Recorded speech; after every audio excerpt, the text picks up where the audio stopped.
अस्सलामुअलैकुम फ्रेंड्स, मैं आप सबको अपने चैनल जीके आइडियाज़ पर खुशामदीद कहता हूं। दोस्तों, आज की वीडियो में मैं आपको बताने जा रहा हूं हकीम लुकमान की 10 अहम नसीहतें मोटी औरतों के लिए। तो वीडियो शुरू करते हैं। हकीम लुकमान की मोटी औरतों को नसीहतें। नंबर 1, खाना खाने के फ़ौरन बाद बिस्तर में ना लेट जाया करो। नंबर 2, चावल का इस्तेमाल कम किया करो। नंबर 3, रोज़ एक अदद लीमू का इस्तेमाल किया करो।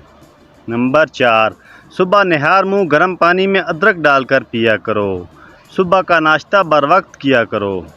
दिन में पानी ज़्यादा पिया करो। मच्छी खाया करो। सलाद का इस्तेमाल ज़्यादा से ज़्यादा किया करो। रात का खाना कम खाया करो। रात को जल्दी सोया करो। खाना खाने से पहले 1 गिलास पानी पिया करो। वीडियो अच्छी लगे तो लाइक करें, चैनल को सब्सक्राइब करें। Thanks for watching.